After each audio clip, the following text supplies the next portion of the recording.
श्री शिवाय नमस्तुभ्यम। हर हर महादेव, जय महाकाल। कैसे हैं आप सभी लोग? देखिए, अभी के टाइम पर जो सबसे ज्यादा कंफ्यूजन हो रही है कि जो भाद्रपद महीने में पिठोरी अमावस्या पड़ती है, ये 22 तारीख को है या 23 तारीख को है। किस दिन की हमें अमावस्या माननी है, सही तारीख क्या होगी और इस दिन करने वाला सबसे अचूक उपाय, क्योंकि आप हर अमावस्या के दिन तो सेम उपाय करते हैं, लेकिन इस पिठोरी अमावस्या के दिन आपको कुछ विशेष उपाय करने होते हैं अपने पितरों के निमित्त, क्योंकि जो अमावस्या होती है वो आपके पितरों को समर्पित होती है। और ये जो पिठोरी अमावस्या है, ये आपके पितरों को तर्पण दिलाने वाली अमावस्या होती है। तो गुरुदेव की ही कथा से सुन करके और समझ करके अमावस्या कौन सी दिन की होगी, कौन सी तिथि की मानी जाएगी, कौन सा उपाय आपको करना है, सब कुछ आज के इस वीडियो में जानेंगे। परंतु उससे पहले आप सबसे बस एक छोटी सी प्रार्थना करनी है कि जो लोग पहली बार आए हैं ना, चैनल को सब्सक्राइब जरूर कर लीजिएगा और वीडियो को लाइक करके देवादिदेव महादेव का कोई सा भी प्यारा नाम कमेंट बॉक्स में लिखना बिल्कुल भी मत भूलिएगा। इस पूरे वीडियो में हम 2 महा उपाय और सही तारीख जानेंगे कि किस दिन की पिठोरी अमावस्या होगी और किस दिन आपको उपाय करना है। देखिए, ये जो पिठोरी अमावस्या होती है, विशेष रूप से जो पूज्य गुरुजी ने कहा कि ये आपके पितरों को तर्पण दिलाने वाली अमावस्या होती है ना।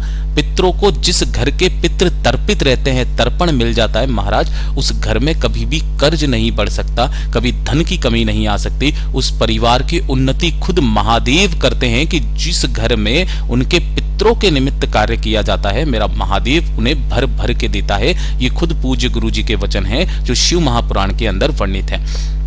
हमारे यहाँ पर भी कोई और अमावस्या के दिन करो या मत करो, लेकिन सोमवती अमावस्या और जो पिठोरी अमावस्या होती है, उस दिन घर पर पूजन भी किया जाता है। तो पूजन किस तरीके से करना है उसका भी मैं अलग से वीडियो डाल दूंगा, जाकर के जरूर देख लीजिएगा। लेकिन सबसे पहले ध्यान से देखिए, आपका कंफ्यूजन कहां से स्टार्ट हुआ है कि जब आप गूगल पर सर्च करते हो कि भैया पिठोरी अमावस्या 2025 में कब है ना, तो मैं आपको इंग्लिश में पढ़ करके बता देता हूँ, हिंदी अनुवाद में आपको कर दूंगा, जो कि आपको कंफ्यूजन में दे रहा है कि 22 अगस्त 2025 के दिन है। अब एक्चुअल में है या नहीं है, उस चीज के बारे में देखते हैं।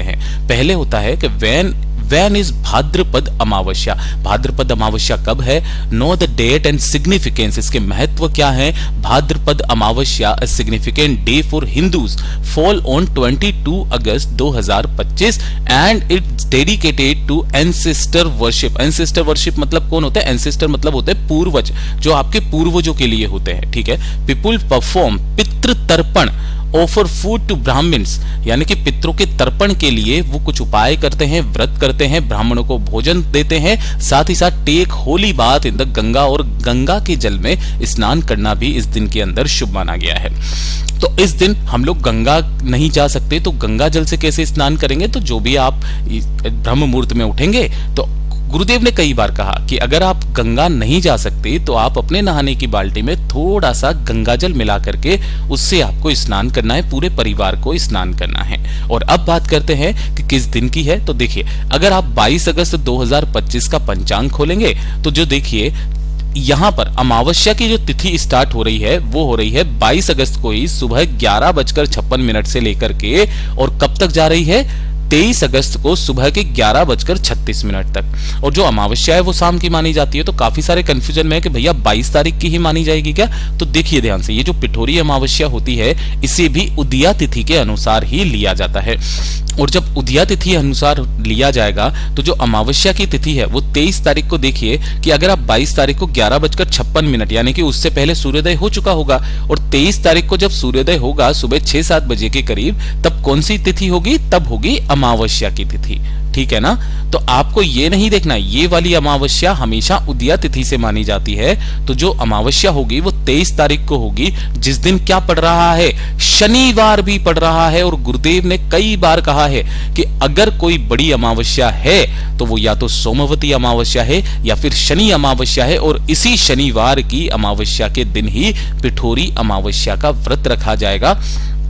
इस चीज का विशेष रूप से ख्याल रखना और ध्यान पूर्वक आपको व्रत करना है, और व्रत के साथ साथ अपने पितरों को तर्पण के लिए उपाय भी करना है। सबसे पहले बात करते हैं हमारे पहले वाले उपाय की, जो कि आज के दिन किया जाता है। देखिए, कोई व्यक्ति ऐसा है जिसकी किस्मत उसका साथ नहीं दे रही है ना, दुर्भाग्य पीछा नहीं छोड़ रहा है, शनि महाराज के कारण कोई बड़ा भारी रोग हो गया है, शनि की ढैया चल रही है, साढ़े साती चल रही है, जीवन में कुछ भी अच्छा नहीं हो रहा है, उन्नति नहीं पा रहे हैं, तरक्की नहीं पा रहे हैं, नौकरी नहीं लग रही है, व्यापार खोला व्यापार ठप हो गया, घर वाले भी आपको अगर ताने मारते हैं, इस अमावस्या के दिन केवल एक उपाय करना। पहला तो काम गुरुदेव ने क्या करने के लिए कहा कि एक दीपक आपको बनाना है और इस एक दीपक के अंदर लगानी है गोल बाती। ध्यान से सुनिएगा, गोल बाती, और इसके अंदर आपको भरना होगा, या तो आप गाय का घी भरेंगे या फिर आप भरेंगे सरसों का तेल। ठीक है, सरसों का तेल। यहां पर गोल बाती का दीपक जलेगा, है ना। अब ध्यान से सुनिएगा, इस दीपक को लेकर आपके घर के आसपास जो भी पीपल का पेड़ हो, पीपल का वृक्ष हो, क्योंकि जो पीपल का पेड़ होता है ये आपके पितरों के तुल्य माना जाता है ना। तो आपको क्या करना है, किसी भी पीपल के पेड़ के पास में जाना है, चाहे सुबह चले जाओ या शाम को चले जाओ, किसी भी समय पर, है ना। आपको इस दीपक को यहां पर अपनी कामना कह करके कि मेरे घर में बिल्कुल सुख शांति समृद्धि नहीं है, जीवन में शांति नहीं है, एक के बाद एक परेशानियां कठिनाइयां आती चली जा रही है, कुछ भी अच्छा नहीं हो रहा है, शनि महाराज जी से आपको कामना करके, साथ ही साथ अपने पितरों से कामना करके इस दीपक को यहां पर जलाना है।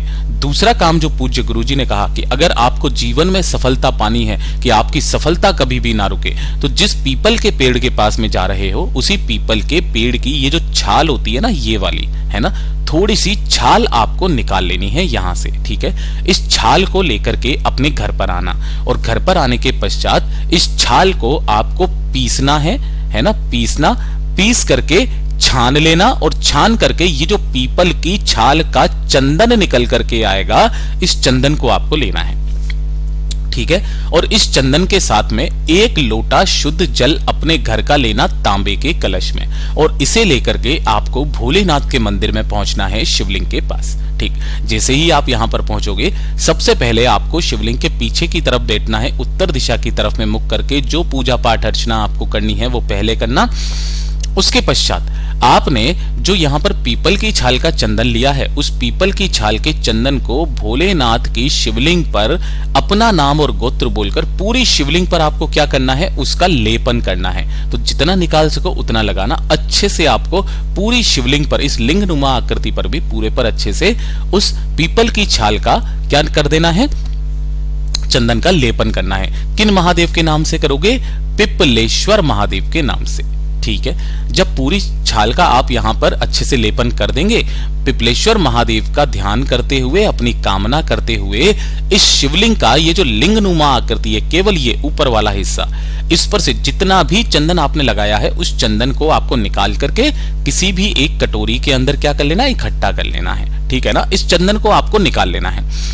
निकाल करके एक लोटा शुद्ध जल जो आप लेकर के आए हो, दोनों हाथों में लेकर के अपना नाम और गोत्र बोल करके श्री शिवाय नमस्तुभ्यम मंत्र का स्मरण करते हुए संपूर्ण जल को पिपलेश्वर महादेव के नाम से समर्पित कर देना है। समर्पित करके ढोक देकर एक दीपक अगर हो सके तो गोल बाती का जलाकर इस चंदन को अपने घर पे लेकर के आना, और इसी चंदन के अंदर थोड़ा सा लाल या फिर पीला चंदन मिला करके आपको क्या कर लेना है, अपने घर पर रख लेना है। और डेली इस चंदन की 2 बिंदी, एक अपने मस्तक पर और दूसरी अपने कंठ पर लगाना स्टार्ट कर दीजिए। महाराज जिस जगह पर भी जाओगे उस जगह पर आपका मान सम्मान होना तय है। जिससे बात करोगे वो व्यक्ति आपकी बात मानेगा और आपकी तरक्की होने लगेगी। गुरुदेव का बहुत अद्भुत और अचूक उपाय है, जरूर कीजिएगा। और ये जो दूसरे नंबर का उपाय है ना, ये कोई उपाय नहीं है, ये गुरुदेव ने जो उनकी पितरों की जो वो कथा होती है ना, पितृपक्ष की कथा, उसके दौरान बताया था कि जो आपके पितृ हैं, है ना, वो भी इस मृत्यु लोक में ही आते हैं, और आपके घर से अमावस्या के दिन हो या पितृपक्ष के 16 दिन हो, श्राद्ध पक्ष के 16 दिन हो, जो पितृ हैं वो किसी न किसी रूप में आपके घर में आते हैं। और पितरों के तुल्य माने जाने वाले कौन? 3 वृक्ष कौन से हैं, 3 पक्षी कौन से हैं, और 3 जलचर कौन से हैं, ये आपके पितरों के तुल्य माने जाते हैं। और जो व्यक्ति इनके निमित्त कोई भी उपाय करता है, कोई भी व्रत करता है, कुछ खिलाता है, तो उसके पितरों को तर्पण नहीं, सीधे मोक्ष की प्राप्ति होती है। कौन कौन से होते हैं? सबसे पहले वृक्ष के बारे में जानते हैं। तो जो पहला वृक्ष है अभी अभी आपको बताया था पीपल का है, दूसरा जो होता है वो होता है वट का वृक्ष, और तीसरा मैया पार्वती के आंसुओं से पैदा हुआ बेलपत्र का पेड़। ये तीनों ही पेड़, तीनों ही वृक्ष आपके पितरों के तुल्य माने जाते हैं। 3 पक्षी कौन से हैं? पहला होता है ये गरुड़, है ना, जिसे आप बाज भी कहते हैं इस तरीके से। दूसरा होता है कौवा और तीसरा होता है हंस। ये तीनों भी आपके पितरों के तुल्य ही माने जाते हैं। और जो 3 जलचर, ये तो हो गए, साथ ही साथ जो 3 पशु होते हैं वो कौन से होते हैं? पहला होता है हाथी, यह आपके पितरों के तुल्य होता है। दूसरा होता है कुत्ता और तीसरे होती है गाय माता, ये भी आपके पितरों के तुल्य ही होती है। तो जब भी कभी कोई गाय, कोई कुत्ता मिले, उन्हें कुछ न कुछ आप भोग के स्वरूप में जरूर दें, यह आपके पितरों के भाग में जाता है। जैसा गुरुदेव ने बताया वैसा आसान भाषा में आपको बताने का प्रयास किया। वीडियो पसंद आए तो लाइक करना, चैनल को सब्सक्राइब जरूर कीजिएगा।